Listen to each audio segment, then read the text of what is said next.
Haleluya, Tuhan Yesus baik, Tuhan Yesus dahsyat, Tuhan Yesus luar biasa, Tuhan Yesus mengasihimu. Puji Tuhan, Tuhan Yesus dahsyat ya. Tidak ada Allah yang benar selain Yesus Kristus. Maju ke gerakan Daily Life Kingdom Principle bersama-sama di channel Pendeta Raymond Mantik. Ya, bangkit murid-murid Tuhan, bangkit anak-anak Tuhan. Kita maju dalam kegerakan Daily Life Kingdom Principle karena kita percaya apa yang Tuhan Yesus ajarkan, bahwa manusia tidak hidup dari roti saja, tapi dari setiap firman yang keluar dari mulut Allah. Ya, jadi kita percaya apa yang Tuhan Yesus ajarkan kepada kita dan bagaimana kita menerapkan ya, mempraktekannya, mengaplikasikannya dalam kehidupan kita, saudara-saudara ya. Puji Tuhan, saya menyapa hambanya ya, sahabat yang luar biasa Ibu Mika May ya, dan juga buat semua teman-teman yang ada bersama-sama dalam kegerakan Daily Life Kingdom Principle. Saya mengharapkan ya, saya kasih semangat buat saudara, beri dorongan buat saudara sebagai murid-murid Tuhan. Saudara tetap setia, tetap tekun baca Alkitab ya. Puji Tuhan, Tuhan Yesus memberkati buat kita semua. Nah, saudara-saudara ya, terima kasih juga buat Ibu Mika May yang sudah menabur bintang. Tuhan Yesus memberkati buat apresiasinya. Tuhan Yesus balas berkat buat Ibu Mika May ya. Dan kali ini kita akan mengkaji pasal 21 dari Injil Matius ya. Tinggal beberapa hari lagi kita akan menyelesaikannya dan kita akan menyambut suasana Natal ya. Ya, saya tidak tahu daerah lain di Indonesia, tapi kalau di daerah sini ya, di Manado dan daerah timur biasanya ya, ketika masuk bulan September itu nuansa Natal udah mulai terasa ya. Apalagi bulan Desember ini ya, kita udah mulai merayakan ibadah-ibadah Natal kemana-mana ya. Puji Tuhan, Tuhan Yesus memberkati juga buat Salmin Khan ya. Assalamualaikum warahmatullahi wabarakatuh ya. Tuhan Yesus memberkati engkau ya. Selamat datang dalam kegerakan Daily Life Kingdom Principle, menghidupi prinsip kerajaan Allah setiap hari dengan cara yang paling sederhana, kita baca Alkitab. Kenapa kita harus baca Alkitab? Supaya kita diberi pengertian, supaya kita mengerti isi kitab suci, kita memahami isi Alkitab, dan kita boleh mengalami kuasanya ya. Ketika kita mulai melakukan, mempraktekkan Alkitab ya, kebenarannya, ajaran Tuhan Yesus, maka kita akan mengalami kuasanya. Haleluya ya. Sebelumnya mari kita berdoa. Bapa Surgawi, kami berdoa di dalam nama Yesus Kristus. Kami memohon Roh Kudus beri kami karunia untuk mengerti rahasia kerajaan Allah. Bukakan kebenaran surgawi bagi kami, sehingga kami boleh memahami, mengerti kebenaran Alkitab, kebenaran kitab suci, apa yang Tuhan Yesus ajarkan kepada kami. Terima kasih Tuhan, kami tidak mengizinkan kuasa setan, kuasa iblis datang merampas benih kerajaan Allah. Kami patahkan, kami hancurkan di dalam nama Tuhan Yesus setiap belenggu-belenggu kegelapan, setiap keangkuhan hati manusia, kesombongan, kebebalan hati yang tidak percaya, yang menolak Yesus Kristus. Kami taklukkan di bawah pemikiran kebenaran Alkitab, kebenaran firman Allah. Terima kasih Tuhan, dalam nama Yesus kami berserah kepadamu dan kami mau mengkaji Injil Matius pasal 21. Terpujilah nama Yesus. Di dalam nama Yesus kami berserah, kami berdoa. Haleluya. Amin. Oke ya, kita akan membaca Alkitab. Saya juga mendorong saudara untuk baca Alkitab saudara di rumah saudara minimal 1 pasal sampai dengan 3 pasal setiap hari ya. Matius pasal 21. Ketika Yesus dan murid-muridnya telah dekat Yerusalem dan tiba di Betfage yang terletak di Bukit Zaitun, Yesus menyuruh 2 orang muridnya dengan pesan, "Pergilah ke kampung yang di depanmu itu, dan di situ kamu akan segera menemukan seekor keledai betina tertambat dan anaknya ada dekatnya. Lepaskanlah keledai itu dan bawalah keduanya kepadaku. Dan kalau ada orang menegur kamu, katakanlah Tuhan memerlukannya. Ia akan segera mengembalikannya." Hal itu terjadi supaya genaplah firman yang disampaikan oleh Nabi. "Katakanlah kepada putri Sion, lihat, rajamu datang kepadamu. Ia lemah lembut dan mengendarai seekor keledai beban yang mudah." Maka pergilah murid-murid itu dan berbuat seperti yang ditugaskan Yesus kepada mereka. Mereka membawa keledai betina bersama anaknya, lalu mengalasinya dengan pakaian mereka, dan Yesus pun naik ke atasnya. Orang banyak yang sangat besar jumlahnya menghamparkan pakaiannya di jalan. Ada pula yang memotong ranting-ranting dari pohon-pohon dan menyebarkannya di jalan. Dan orang banyak yang berjalan di depan Yesus dan yang mengikutinya dari belakang berseru, katanya, "Hosana, Hosana bagi anak Daud. Diberkatilah dia yang datang dalam nama Tuhan. Hosana di tempat yang maha tinggi."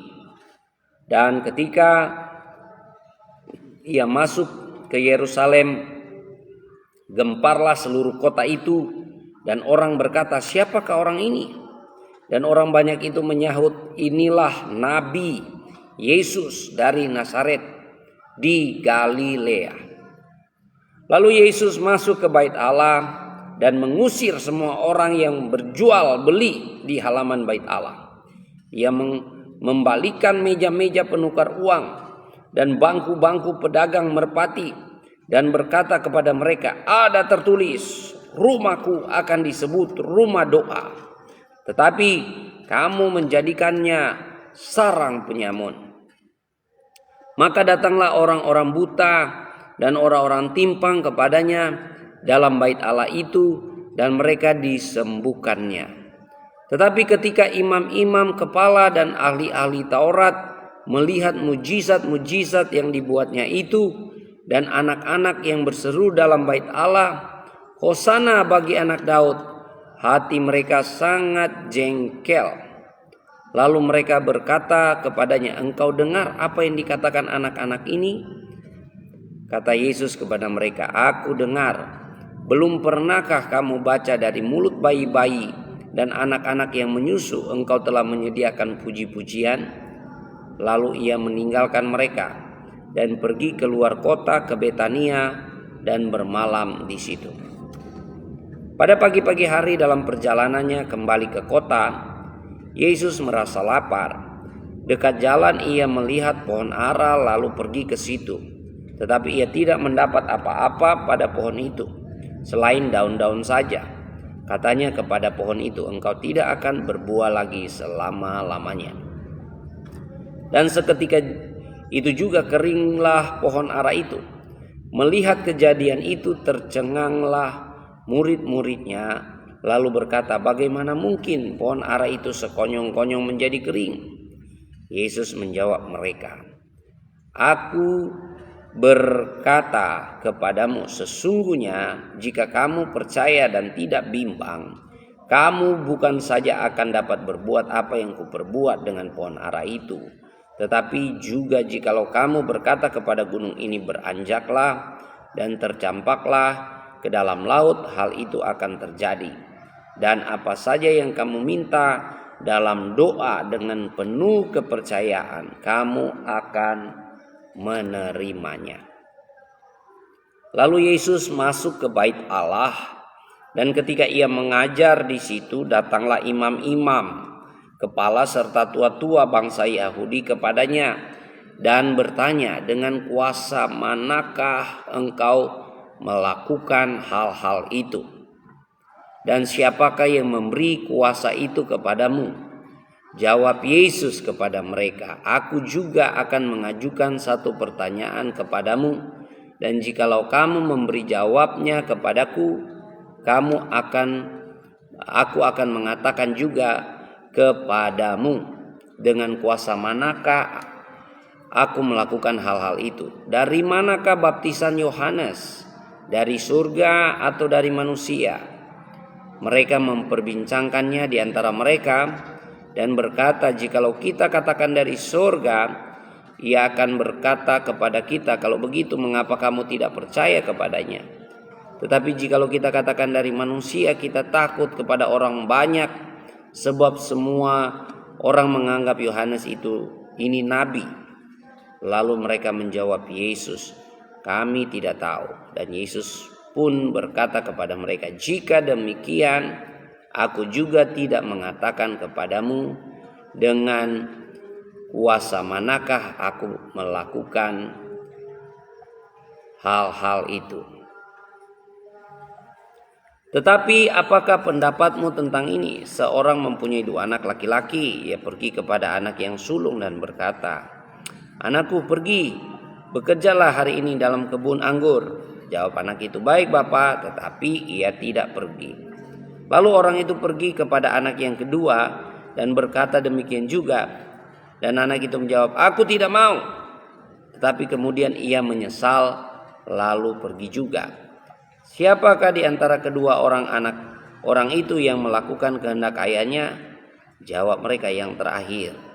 Kata Yesus kepadanya, aku berkata kepadamu, sesungguhnya pemungut-pemungut cukai, perempuan-perempuan sundal akan mendahului kamu masuk ke dalam kerajaan Allah. Sebab Yohanes datang untuk menunjukkan jalan kebenaran kepadamu, dan kamu tidak percaya kepadanya.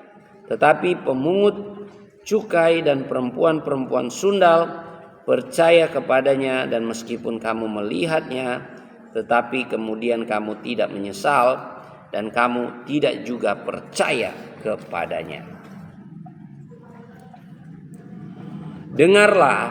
Dengarkanlah suatu perumpamaan yang lain.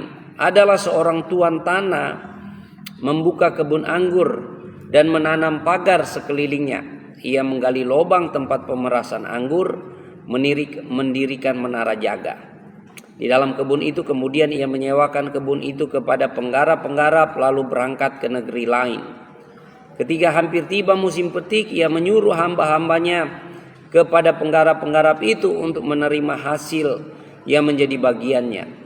Tetapi penggarap-penggarap itu menangkap hamba-hambanya itu, mereka memukul yang seorang, membunuh yang lain, dan melempari yang lain pula dengan batu.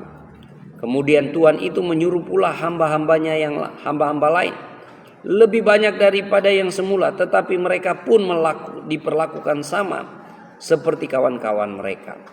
Akhirnya ia menyuruh anaknya kepada mereka. Katanya, anakku akan mereka segani. Tetapi ketika penggarap-penggarap itu melihat anaknya itu, mereka berkata seorang akan yang lain, ia adalah ahli waris, mari kita bunuh dia, supaya warisannya menjadi milik kita.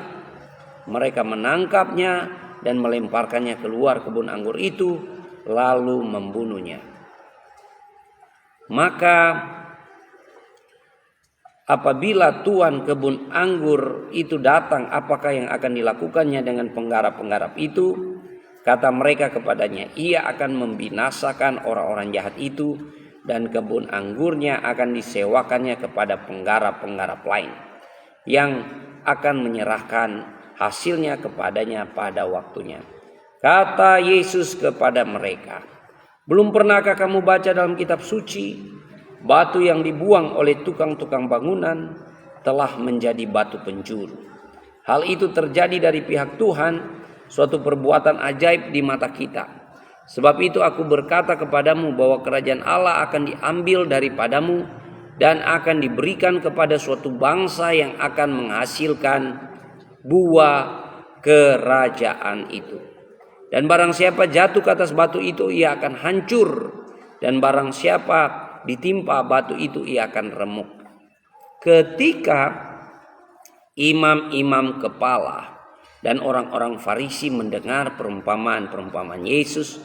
Mereka mengerti bahwa merekalah yang dimaksudkannya. Dan mereka berusaha untuk menangkap dia. Tetapi mereka takut kepada orang banyak, karena orang banyak itu menganggap dia nabi. Ya, juga buat Salmin Khan. Yesus memberkatimu ya, buat Salmin Khan. Doi Vicky Diki, Tuhan Yesus mengasihi engkau.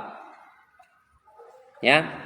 Oke, kita sedang mengkaji Matius pasal 21. Ya, silakan kalau saudara ada pertanyaan soal ayat-ayat Alkitab di Matius pasal 21, boleh kita diskusi ya, supaya tidak kemana-mana.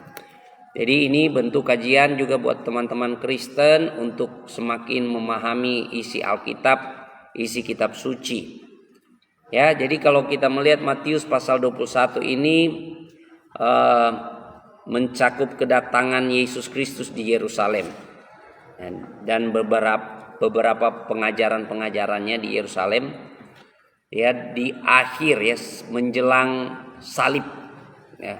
Kita semakin kalau di narasi itu semakin menanjak ya, eskalasi semakin meningkat saudara-saudara ya.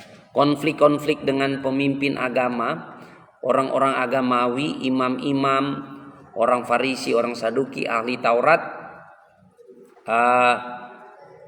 itu ya. Jadi mereka makin menanjak, saudara.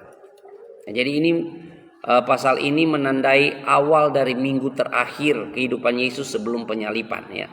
Sering disebut Minggu Palma atau Minggu Palem, karena Yesus disambut dengan daun-daun palem ketika dia masuk di Yerusalem. Ya, Syukur kalau bertanya, tanya dulu di Matius pasal 21 ya. Kalau Nehemia nanti kesempatan berikut, karena itu segmen lain. Oke, terima kasih Syukur ya. Tuhan memberkati kita.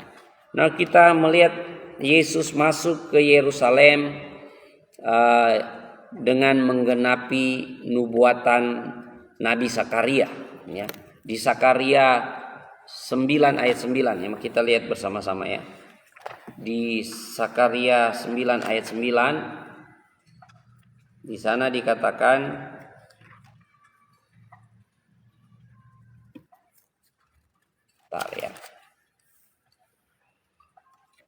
tentang kedatangan Mesias. Zakaria 9 ayat 9 di sana dikatakan, bersorak-soraklah dengan nyaring hai putri Sion, bersorak-soraklah hai putri Yerusalem, lihat rajamu datang kepadamu, ia adil dan jaya, ia lemah lembut dan mengendarai seekor keledai beban yang mudah. Jadi di kitab Matius ini saudara, segala sesuatu itu ada hubungan dengan nubuatan di perjanjian lama ya. Termasuk ya, jadi Yesus itu dari lahir sampai mati dan bangkit naik ke surga itu memenuhi nubuatan-nubuatan dalam perjanjian lama. Ya. Nah, kita melihat di sini waktu Yesus masuk dengan keledai. Nah, dia menyuruh orang murid-muridnya mengambil keledai di kampung sebelah ya. Tidak dikatakan kampung apa ini, tapi di kampung sebelah. Dan bukannya Yesus langsung mengambil ya, mencuri begitu ya, seperti yang dituduhkan. Tapi di sini dikatakan, jikalau ada orang yang menegur kamu, katakanlah Tuhan memerlukannya, ia akan segera mengembalikannya. Nah, Yesus sudah tahu siapa pemiliknya. Ya, jadi Yesus ada tempat-tempat tertentu dan orang semakin banyak kenal kepada Yesus ya. Jadi kalau zaman kita sekarang ini Yesus viral ya. Viral menjadi buah bibir di mana-mana. Ya. Nah, sini waktu Yesus masuk di Yerusalem, ya, jadi dia masuk sebagai penggenapan nubuatan ya. Tadi di Sakaria 9 ayat 9 ya. Di ayat 5 di sini dikutip lagi, katakanlah kepada putri Sion, lihat rajamu datang kepadamu. Ia lemah lembut dan mengendarai seekor keledai beban yang mudah. Yesus adalah raja di atas segala raja.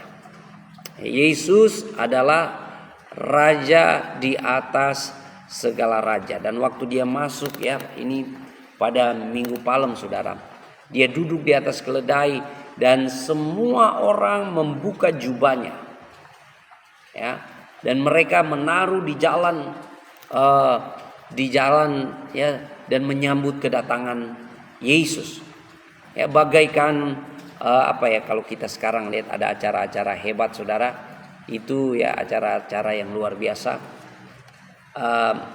Istilahnya red carpet saudara ya, menyambut pembesar-pembesar, menyambut orang-orang penting, orang-orang hebat, itu di karpet merah ya, saudara-saudara ya. Jadi orang-orang mulai menaruhkan jubah-jubah mereka, tanda penghormatan, tanda penundukan mereka, dan saudara-saudara ya, mereka membawa daun-daun palem, daun-daun palma, sambil berseru, Hosana bagi anak Daud, diberkatilah dia yang datang dalam nama Tuhan. Hosana di tempat yang maha tinggi. Ya. Jadi kata Hosana ini atau dari bahasa Ibrani Hosiana. Ya. Hosiana yang secara harafiah selamatkanlah kami atau tolonglah kami. Ya, jadi permohonan kepada Allah untuk menyelamatkan umatnya. Nah, jadi mereka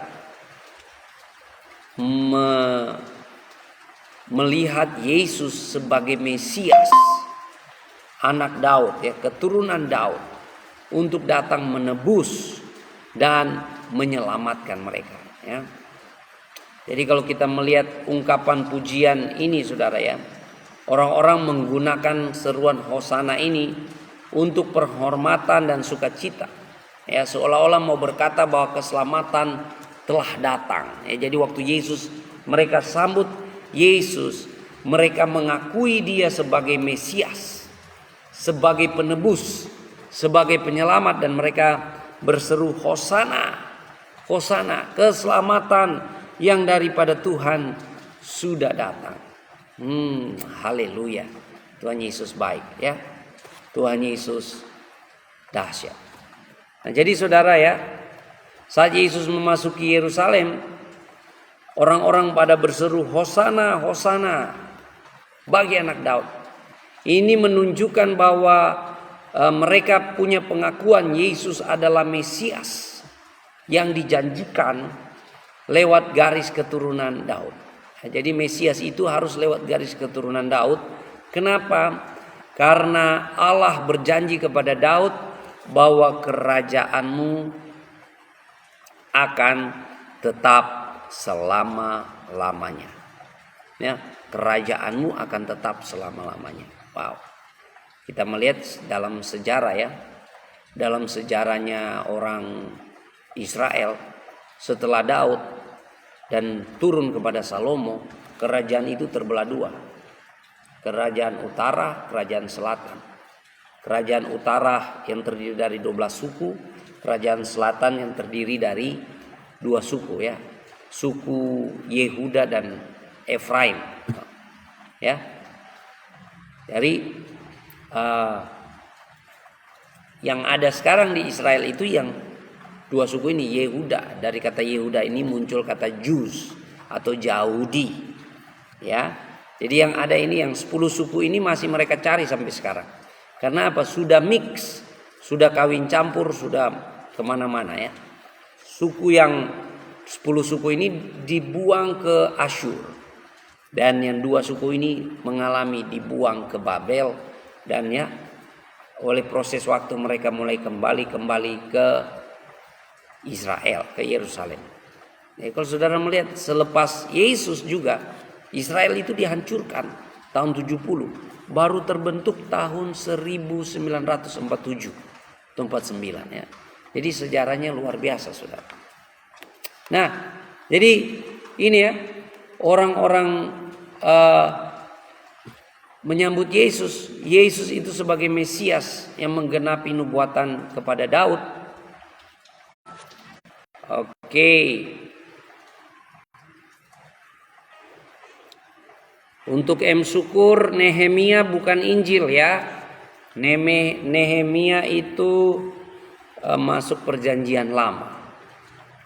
Kitab Nehemia ya, yang ditulis oleh Nehemia. Oke. Ya kita lanjut ya. Jadi orang-orang pada berseru Hosana, Hosana. Artinya selamatkan kami sekarang, atau tolonglah kami.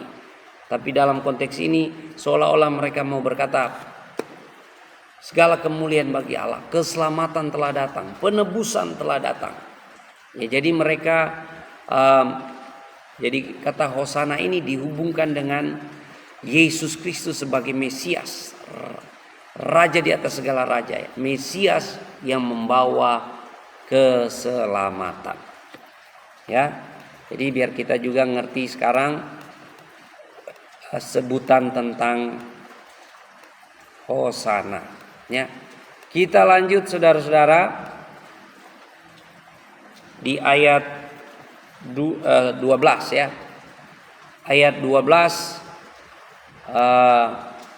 di sini Yesus menyucikan bait Allah. Yesus menyucikan bait Allah. Waktu dia masuk ke dalam bait Allah, dia melihat banyak penjual-penjual di sana. Mereka mulai menjual merpati, mereka menjual kambing, domba dan sebagainya. Ya. Jadi di bait Allah mereka menggunakan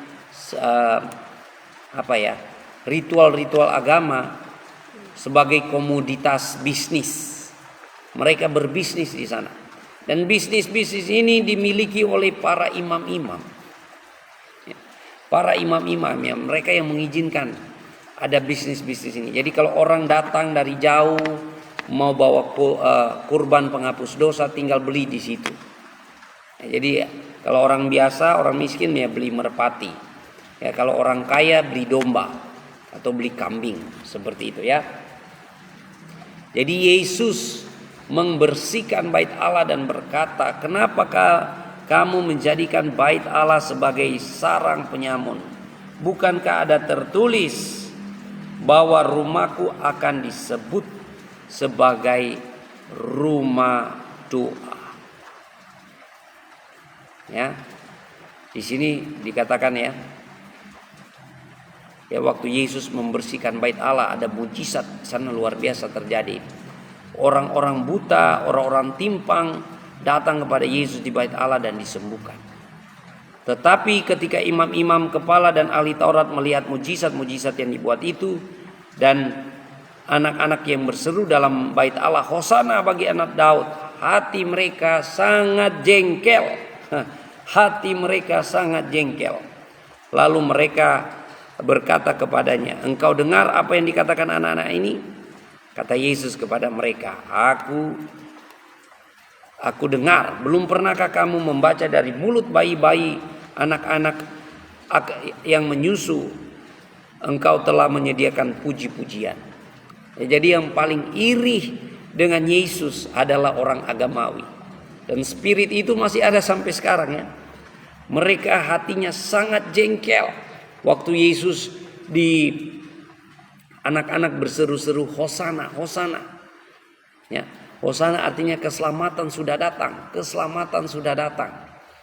Ya, karena Yesus dipandang Mesias, Saudara. Ya. Mesias ini pengharapan orang-orang Yahudi adalah tokoh ilahi yang datang membebaskan ya. Jadi sebagai aplikasi buat kita saudara-saudara ya, Yesus telah membangun bait Allah. Bait Allah dalam perjanjian baru bukan lagi gedung, tapi orangnya. Orang yang percaya. Anda dan saya, kita adalah bait Allah. Jangan jadikan baitnya Tuhan Yesus sarang penyamun, ya. Tapi jadikan bait Tuhan Yesus rumah doa. Haleluya. Amin. Anda adalah rumah doanya Tuhan. Makanya kita harus selalu berdoa, ya, memulai hari berdoa, dalam segala keadaan berserah kepada Tuhan, andalkan Tuhan. Karena apa? Anda adalah rumah doa.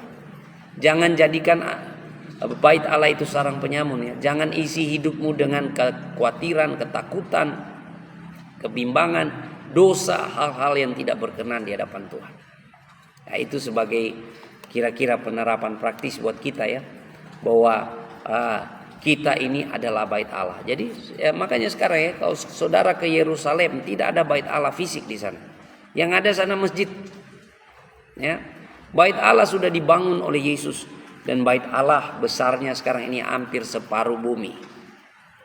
Karena apa? Hampir separuh penduduk bumi percaya kepada Yesus, mengaku Yesus sebagai raja di atas segala raja. Jadi Anda adalah bait Allah. Jangan jadikan dirimu tempat sarang penyamun. Ya. Kalau Anda ikut Yesus, ikutlah sungguh-sungguh. Wah, luar biasa, ya. Jadi saudara-saudara, ini yang paling benci dengan Yesus, jengkel sekali dengan Yesus itu bukan orang-orang pasar, preman-preman, bukan, saudara. Tapi orang-orang ahli Taurat, orang-orang agamawi. Ya, karena apa? Mereka mengeraskan hati untuk percaya.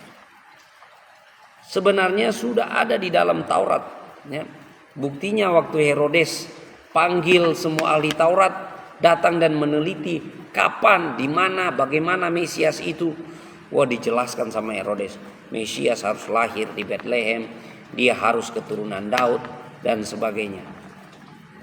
Ya. Jadi, saudara boleh baca di pasal 1, pasal 2 waktu orang-orang Majus datang kepada Herodes. Ya, Herodes panggil semua ahli Taurat, cari tahu di mana, ya, bagaimana soal Mesias yang dinubuatkan itu. Oke, kita lanjut di ayat 18 sampai ayat 22. Di sana Yesus mengutuk pohon ara, ya. Jadi waktu Yesus kembali dari Betania menuju ke Yerusalem, Yesus merasa lapar. Jadi Yesus betul-betul manusia, sama seperti kita. Cuma bedanya dia tidak berbuat dosa. Ya. Teman-teman muslim bertanya, yang lahir manusia berdosa. Saya tanya, coba sebutkan apa sih dosa Yesus. Silakan Anda temukan apa dosa Yesus. Ya toh? Yesus tidak berbuat dosa, itu bedanya dengan kita. Tapi dia manusia sepenuhnya, ya. Jadi Yesus itu sepenuhnya firman Allah, sepenuhnya ilahi, dia sepenuhnya manusia. Jadi dia merasa lapar, ya. Waktu dia merasa lapar, saudara-saudara, dia melihat ada pohon ara dan dia ingin makan buahnya. Tapi waktu dia pergi, tidak ada buahnya. Padahal pohonnya begitu subur, begitu rimbun, bertumbuh dengan bagus. Lalu Yesus mengatakan kepada pohon ini, engkau tidak akan berbuah lagi selama-lamanya. Ya, sekonyong-konyong pohon itu menjadi kering. Ya, jadi Yesus mengajarkan kepada murid-murid Tuhan, ya, kalau Anda hidup tidak menghasilkan buah, Anda akan menjadi kering, ya. Buah itu mulai buah pertobatan, buah pelayanan, buah Roh Kudus. Jadi kalau Anda orang Kristen yang bertobat pasti menghasilkan buah. Karena buah pertama itu pertobatan. Kalau Anda orang Kristen yang saya sering sebut Kristen tomat, ya. Dia tobat hari Minggu tapi tobatnya 2 jam saja. Seninnya dia kumat, saudara-saudara. Kenapa? Pertobatannya tidak sungguh-sungguh, tidak dari hati. Nah, orang-orang seperti inilah, ya, yang akan mengalami kutuk neraka, saudara, dalam hidup. Jadi bukan cuma bertumbuh, ya, banyak orang kita bertumbuh, iman kita bertumbuh dan sebagainya, tapi tidak menghasilkan buah dalam kehidupan. Ya, itu sebagai aplikasi kepada kita, ya. Tuhan mau kita menghasilkan buah rohani. Nah, Waktu Yesus mengatakan kepada pohon ara itu, mulai saat ini engkau tidak akan berbuah lagi. Di situ ada kuasa iman ya dalam doa. Yesus mengajarkan ya, dan apa saja yang kamu minta dalam doa dengan penuh kepercayaan, kamu akan menerimanya. Amin. Ya, berapa banyak saudara yang berdoa masih ragu-ragu. Berdoa, apa benar sih Tuhan mau jawab doa saya? Ya, kita kalau berdoa, kita percaya saja. Soal Tuhan menjawab itu jawaban Tuhan ya. Ya, banyak kali kita pingin berdoa itu doa pagi, sorenya sudah dijawab. Kita pinginnya begitu. Kita pinginnya seperti memasukkan kartu ATM ya, masuk langsung keluar uangnya. Kita berharap doa itu seperti itu.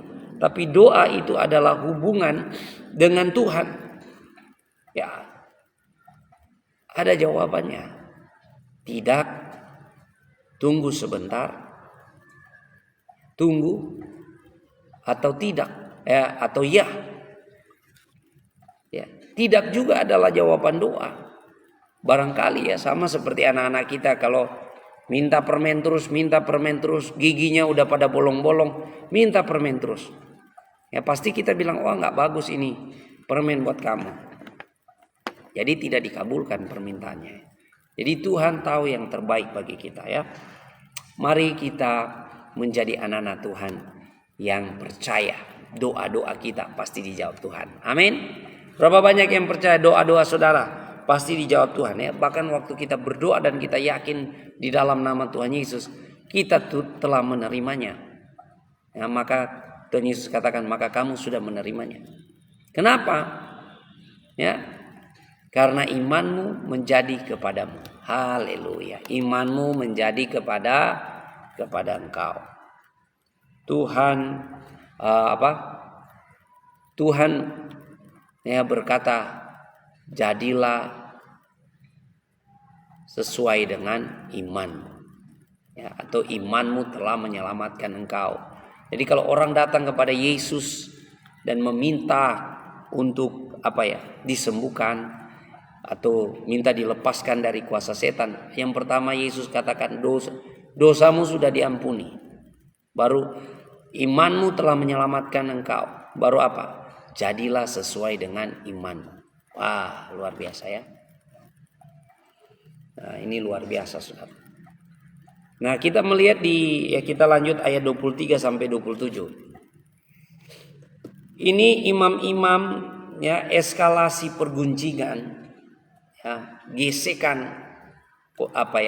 antara Yesus dan imam-imam itu semakin menanjak saudara ya. Semakin menanjak sampai mereka mau cari cara bagaimana nangkap Yesus, bunuh Yesus. Nah, di sini imam-imam di ayat 23 sampai 27 bertanya, Yesus memakai otoritas apa? Kuasa mana? Dari kuasa mana Yesus melakukan semua itu? Nah, ini Yesus ini kalau Anda guru ya, Anda guru belajar dari ilmu Yesus ya. Yesus ini guru maha guru, luar biasa. Dia ditanya, dia menjawab dengan pertanyaan. Ini sudah tingkat dewa ini ya. Orang bertanya kepada Yesus, Yesus tanya balik. Jadi Yesus jawaban Yesus dengan bertanya balik.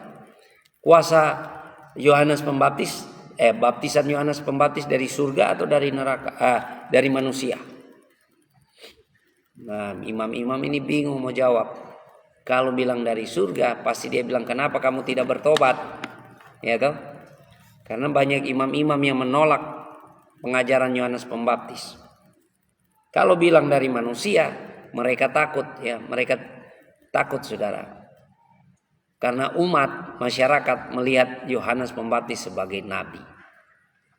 Jadi saudara bisa lihat ya, kemunafikan orang agamawi. Saudara bisa merasakan di sana. Jadi mereka tidak tahu menjawab. Jadi Yesus pun bilang, aku tidak akan memberitahukan otoritas mana atau dari kuasa mana saya melakukan semua ini. Ya, jadi Yesus membawa kuasa kerajaan Allah. Nah, ini luar biasa saudara ya.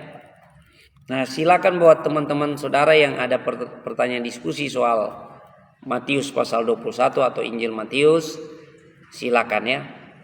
Nah, kita melihat di perumpamaan tentang 2 orang anak. Perumpamaan ini, ya, jadi Yesus senang berbicara kepada perumpamaan, lewat perumpamaan kepada orang-orang Farisi. Ya, Yesus membuka rahasia-rahasia kepada murid-murid, tapi kepada orang-orang di sekitarnya dia berbicara lewat perumpamaan. Kenapa? Karena hati mereka bebal.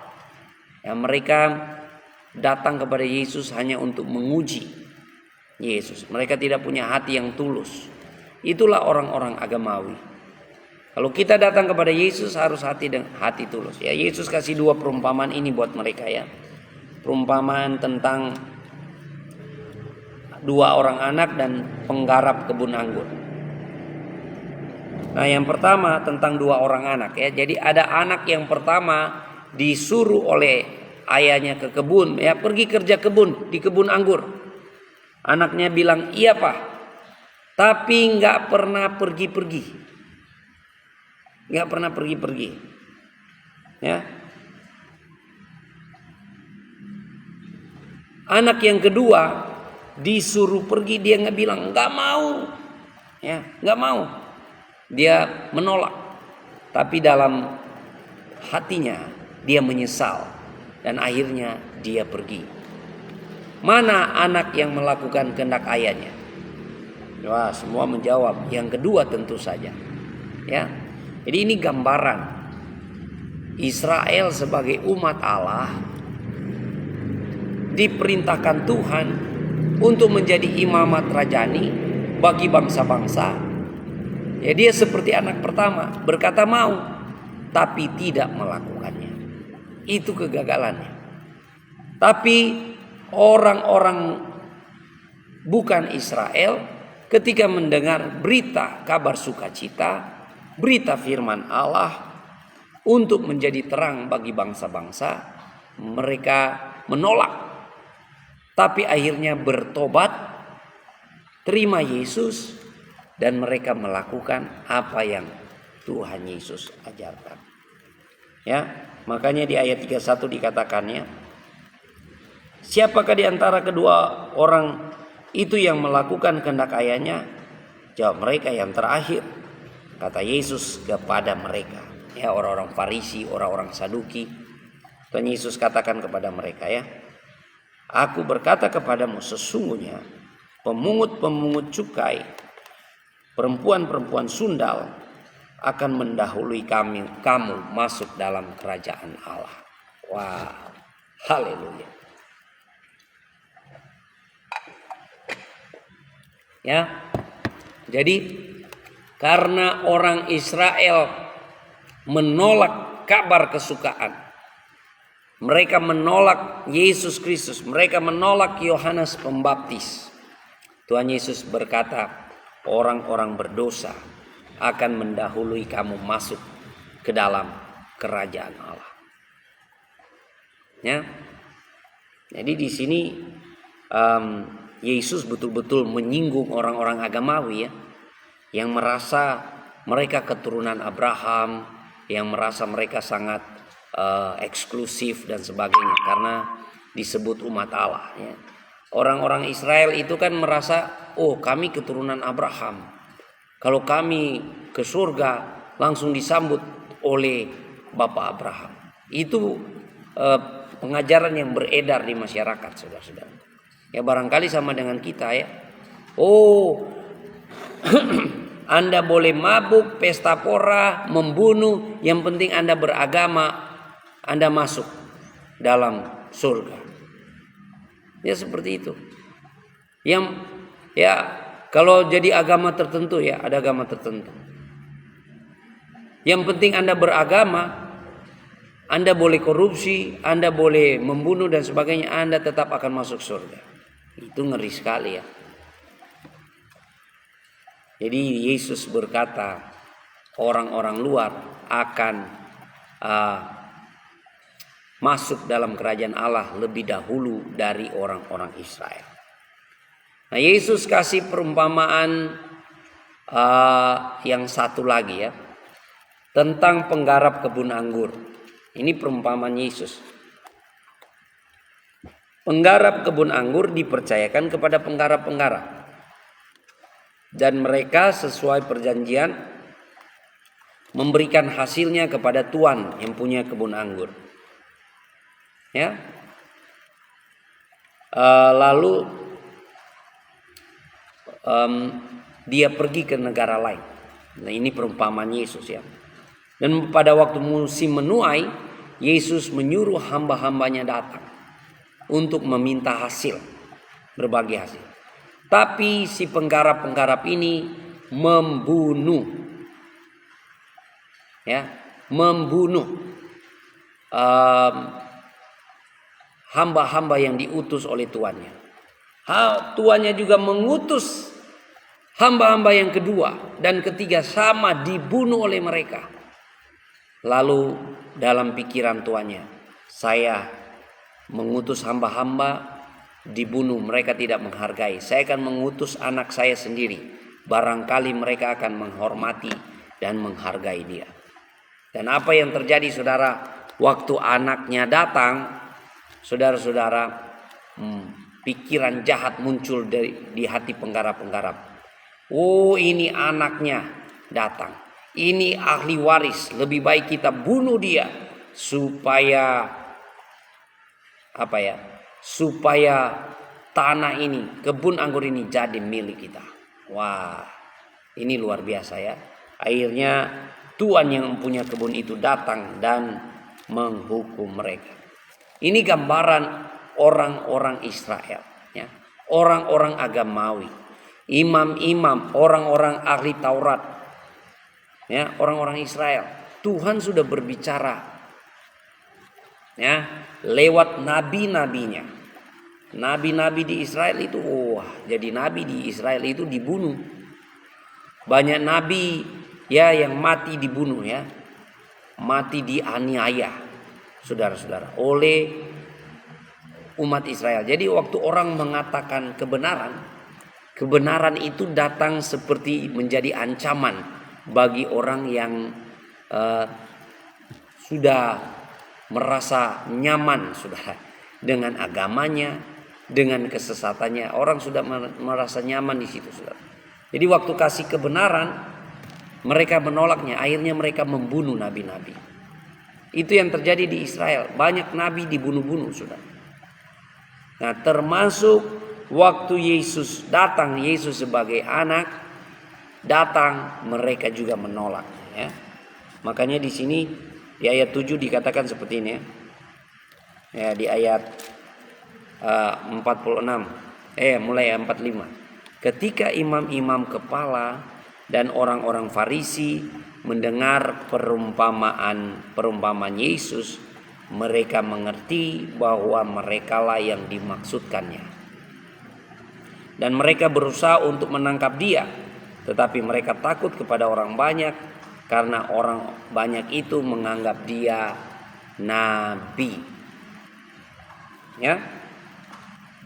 Nah, di sini orang-orang agamawi karena menolak Yesus, orang-orang Israel karena menolak Yesus. Yesus katakan kepada mereka ini ya.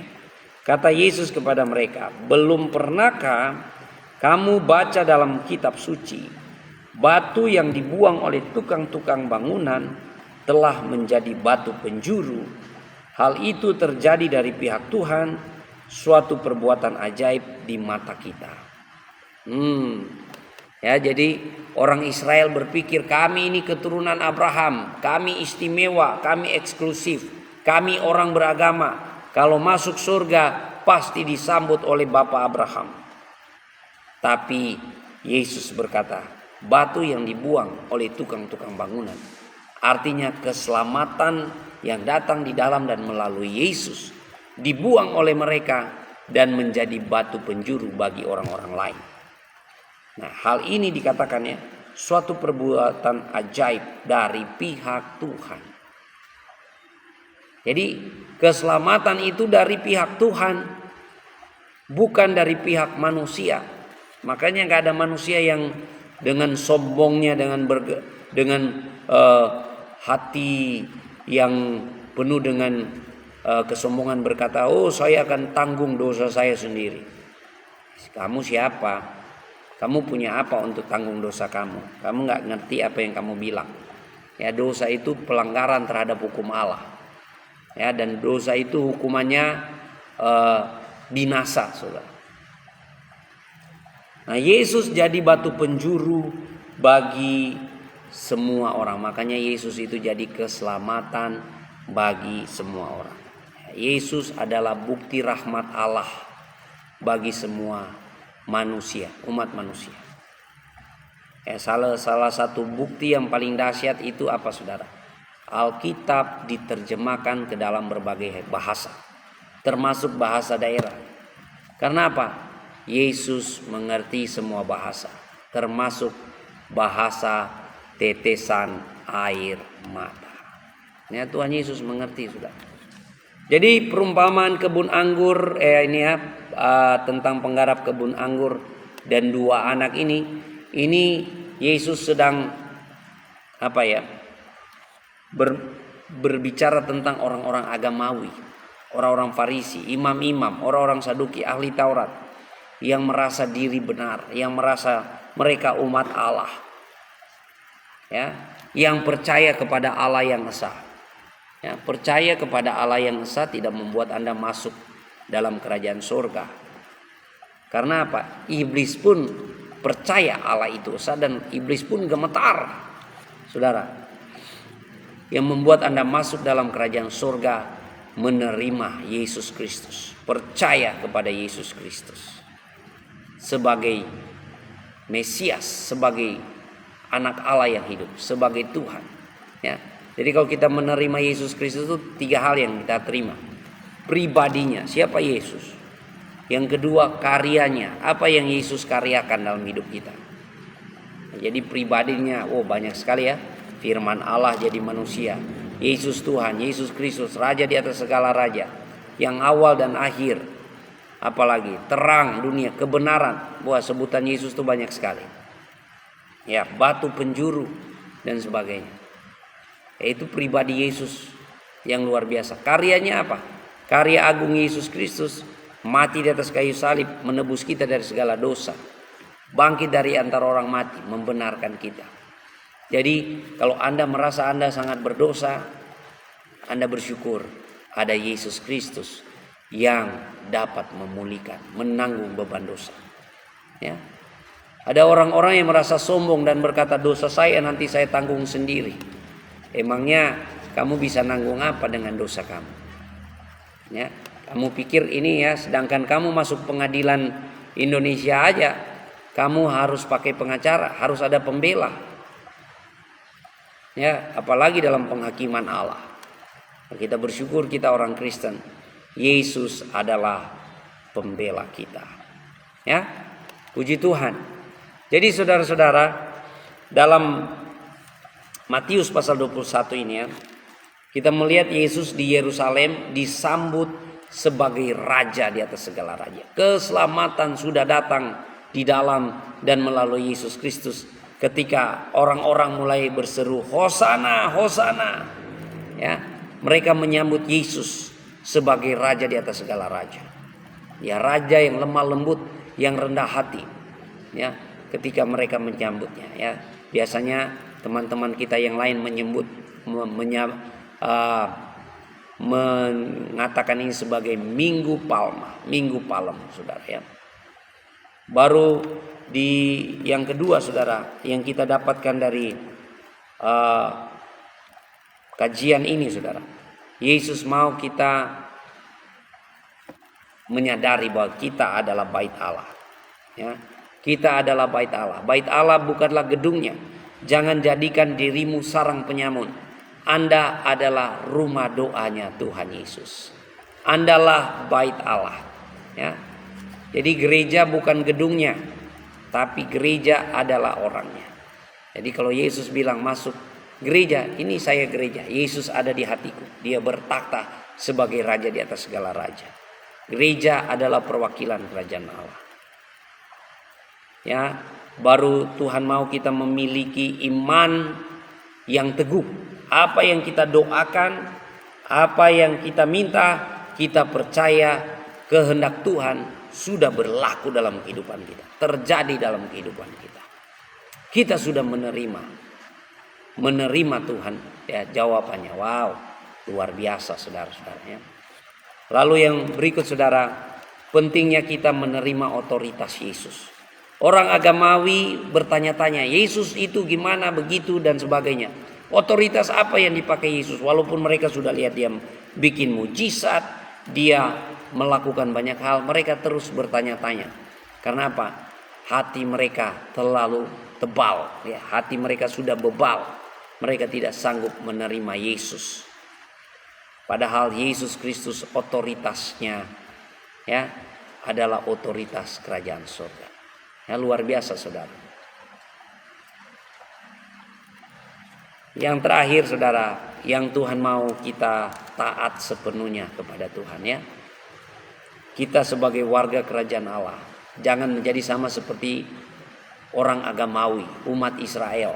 Orang agamawi saudara, ya, mereka sangat kelihatan beribadah, tapi pada dasarnya mereka menolak kebenaran.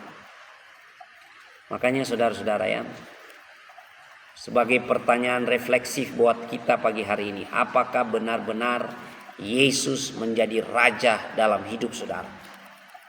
Ya. Atau jangan-jangan saudara hanya menjadi seperti orang-orang Israel ini yang bilang-bilang Hosana, Hosana, Hosana.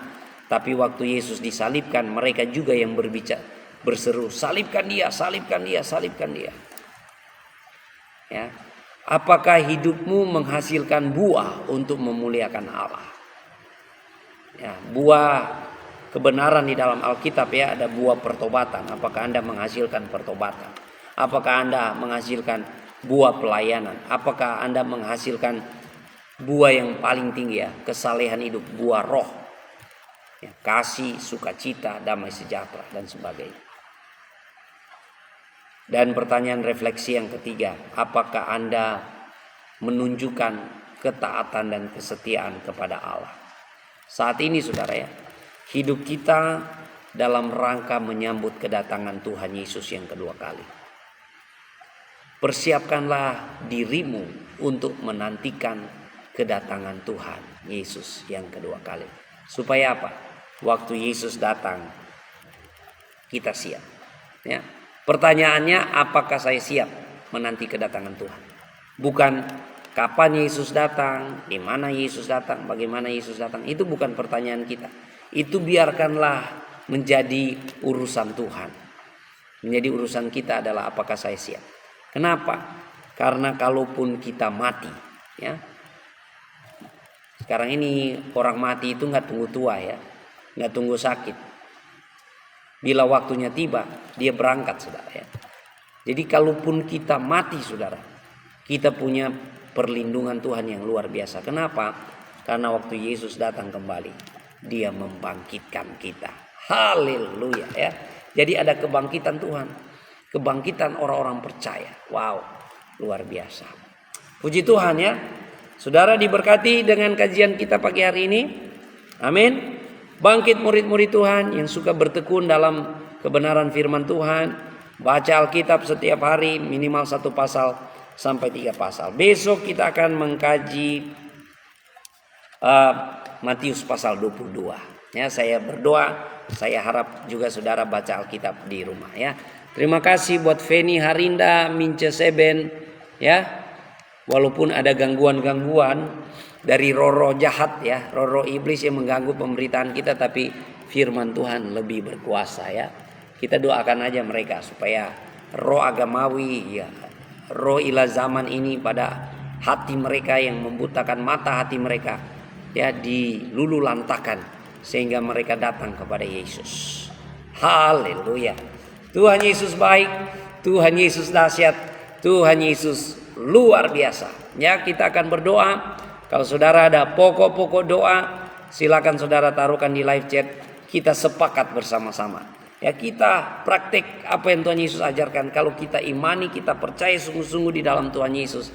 Apalagi kita bersepakat bersama-sama ya. Tuhan Yesus katakan apabila ada 2 orang bersepakat meminta dalam namaku, Bapa di surga mendengarkannya. Puji Tuhan. Ya. Jadi kita nggak perlu jalan yang lain karena Yesus jalan kebenaran yang hidup ya. Banyak orang kitab Amsal sudah berkata banyak jalan disangka orang lurus tapi ujungnya menuju maut, menuju neraka. Ya, jadi jangan pikir saya sudah beragama, agama saya sudah paling lurus. Justru orang yang berdoa minta jalan yang lurus berarti dia masih bengkok ya. Jadi dia masih bengkok. Kita orang Kristen, kita sudah menemukan jalan kebenaran. Kita sudah menemukan keselamatan. Kita nggak perlu yang lain-lain lagi. Yesus cukup ya. Tuhan Yesus dahsyat. Tuhan Yesus luar biasa. Mari kita berdoa. Kalau saudara ada pokok-pokok doa, kita berdoa. Taruhkan di live chat ya. Kita berdoa bersama-sama. Bapa Surgawi, kami bersyukur. Kami datang di dalam nama Tuhan Yesus. Pagi hari ini kami sudah bertekun dalam pengajaran firman Tuhan. Terima kasih buat kebenaran firman Tuhan yang Tuhan sudah bukakan kepada kami. Tolong kami supaya kami hidup benar, hidup kudus, hidup memuliakan nama Tuhan, hidup menjadi terang Tuhan dimanapun kami berada. Tolong kami agar kami menghasilkan buah dalam kehidupan kami. Buah yang Tuhan Yesus mau. Buah pertobatan, buah pelayanan, buah Roh Kudus dalam hidup kami. Ini hidup kami serahkan ke dalam tangan Tuhan. Kami percaya Tuhan yang menjadikan kami berhasil memuliakan nama Tuhan. Terima kasih Yesus Kristus, kami berserah dan kami juga berdoa. Kalau ada orang-orang yang sakit, yang bergumul dengan sakit penyakit, yang bahkan sudah tahun menahun dengan sakit penyakitnya, kami berdoa di dalam nama Yesus. Kami percaya Tuhan Yesus pembuat mujizat. Tuhan Yesus penyembuh yang ajaib, tabib di atas segala tabib. Tidak ada yang mustahil di dalam nama Yesus. Apapun sakit penyakit Anda, percayalah, sembuh di dalam nama Tuhan Yesus Kristus. Terima kasih Tuhan. Setiap orang yang menyaksikan pemberitaan ini kami berdoa pertobatan, keselamatan terjadi atas mereka. Segala belenggu, kegelapan, ila zaman ini, kebebalan manusia, keangkuhan hati, roh agamawi kami patahkan, kami hancurkan di dalam nama Yesus Kristus. Terima kasih Tuhan. Dalam nama Yesus kami berserah. Haleluya. Amin, amin, amin, amin. Puji Tuhan. Tuhan Yesus memberkati kita ya. Mari kita kolaborasi beritakan Injil Kerajaan Allah. Beritakan pemberitaan ini kepada teman-teman saudara, di grup saudara, di saluran saudara. Saya percaya pasti jadi berkat. Buat sahabat syukur, Alkitab tidak perlu kitab lain ya. Alkitab tidak perlu tambahan seperti hadis, seperti ijma, fatwa, nggak perlu. Karena Alkitab sudah sempurna. Ya, jadi kalau Anda menganggap Al-Quran kamu penyempurna, apa yang disempurnakan oleh Al-Quranmu terhadap Alkitab? Kamu harus kasih tahu. Begitu ya. Jadi ya, kalau sudah sempurna, kenapa masih perlu fatwa? Kenapa masih perlu hadis dan sebagainya? Ya, barangkali itu saja yang kamu jawab. Oke, kita jumpa besok jam 8 WITA. Kita mengkaji Injil Matius pasal 22 ya. Silakan baca Alkitab saudara di rumah, minimal 1 pasal sampai dengan 3 pasal supaya saudara mengerti isi Alkitab ya. Jangan cuma seperti teman-teman seberang ini, modal hafal-hafal tapi nggak tahu isinya ya. Kita harus tahu isinya. Jangan sampai kita percaya mitos, dongeng-dongeng, kita percaya legenda ya. Alkitab itu peristiwa sejarah yang terjadi dalam kehidupan manusia. Ya, walaupun dia bukan buku sejarah, tapi apa yang dicatat di dalam Alkitab bisa ditelusuri secara sejarah. Ya. Jadi iman Kristen didasarkan pada peristiwa faktual, bukan cerita-cerita dongeng. Oke, puji Tuhan, Tuhan Yesus memberkati kita. Semangat, semangat, semangat.